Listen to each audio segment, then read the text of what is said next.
तो नमस्कार फ्रेंड्स आज आम आलोचना करवा जोटा कि आमर रही सब्सिडी बोरवेल जोटा कि आपणकर जदि प्राइवेट बोरवेल अच्छी किंबा आपण बोरवेल खोले कोड़वा चाहते जमी रे तो ताकू आपण केमिति सब्सिडी थ्रो रे कुड़े पारे आपणकर चाष काम लगे पारे तो तार विषय रे आज संपूर्ण डिटेल्स पूरा वीडियोटे बनई। तो चैनल जदि फर्स्ट टाइम आई चैनल को सब्सक्राइब करी पाखरे थिबा बेल आइकन को दबे देबे। तो फ्रेंड्स चलतु डेरी करी वीडियो को स्टार्ट करिबा। तो फ्रेंड्स देखंतु जदि आपणकर जदि जमी रे प्राइवेट बोरवेल अछि तो आपण प्राइवेट बोरवेल थिले ताकू सब्सिडी पई अप्लाई करि परिबे किंबा जदि आपणकर चाष जमी रे आपण नुवा बोरवेल करबा को चाहउछंती तो सेटा भी आपण सब्सिडी थ्रू रे करै परिबे।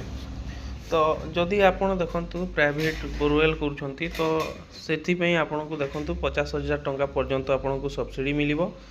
ता सहित जदि आपण 3 फेज इलेक्ट्रिक कनेक्शन नौछंती तो टोटाल आपनको 50,000 टंका पर्यंत सब्सिडी मिलिबो। तो दुईटी है कि आपनको टोटाल 1 लाख पर्यंत सब्सिडी मिल जिवो। जोटा कि आपणकर देखंतु आपनको मन रे प्रश्न उठुथबो या को आमे केमिति आवेदन करिवु।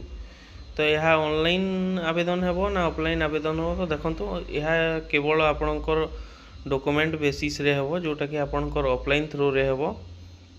तो देखंतु प्रीवियस ईयर रे 2024 फेब्रुआरी 16 रे ऑनलाइन स्टार्ट हेइथिला। ता जो स्टार्ट हेइथिला 16 फेब्रुआरी 2024 रे ताहा जून 2024 पर्यंत से कंप्लीट हे जैथिला जो थे कि टार्गेट आसीथिला ओबीसी मानक पई 200टी एसटी एससी मानक पई 400टी।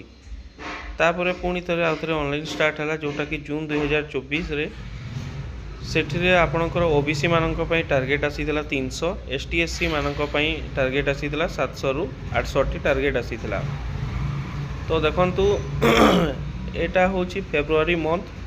तो बोध हुए ए वर्ष मध्य किछि टार्गेट आसी पारे जोटा कि प्रीवियस ईयर आसी थिला। तो से नहीं भावुची कि जदि ए वर्ष टार्गेट आसिले आम चैनल रे मु अपलोड कर देबी। तो ता पूर्व आपण आम चैनल को सब्सक्राइब करि रखंतु जदि टार्गेट आसिले आपण संगे संगे अप्लाई करि परिबे। तो देखंतु आपण को डॉक्यूमेंट्स कोन कोन दरकार पड़िबो जो अप्लाई समय रे।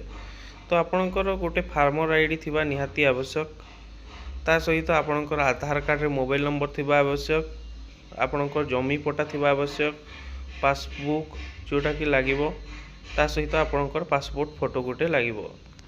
तो किछि लोक भाबुथिबे कि यह फेक योजना अटे। तो यह फेक योजना नुहे। तो देखंतु काहे कि ना मु आपनको लाइव प्रूफ सहित देखै देबी जोटा कि यह फेक योजना नुहे। आपण देखंतु ओडिशा फार्म मशीनरी जोठी कि जलनिधि मारिके आपण सर्च करिवे। सर्च कला परे देखंतु आपण एही वेबसाइट रे पहुंची जिवे। वेबसाइट रे पहुंची गला परे आपण देखंतु एठारे आपनको रिपोर्ट कहि कि गुटे ऑप्शन मिली जिवो। तो आपनको देखंतु स्टेट आपनकर कोन कोन रही छि देखंतु फर्स्ट रे रही छि स्टेट पूल टारगेट। तापर सेकंड रे गुटे अछि थर्ड रे फोर्थ ऑप्शन रे गुटे आसीबो जोटा कि मोबाइल रे शो होई पारुनी। तो देखंतु आपण सेठारे क्लिक करिवे आपनकर फाइनेंशियल ईयर को क्लिक करिवे।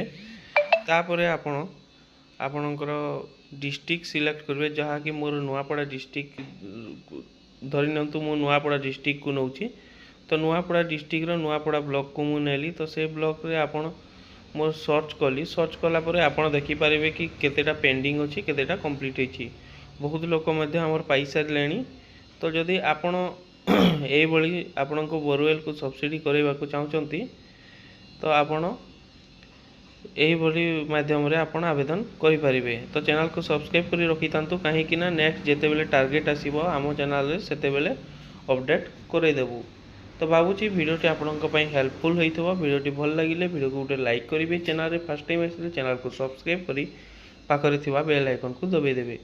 तो रहूची फ्रेंड्स पुणी आ गुटे इन्फॉर्मेटिव वीडियो सहित देखा हेबा। धन्यवाद।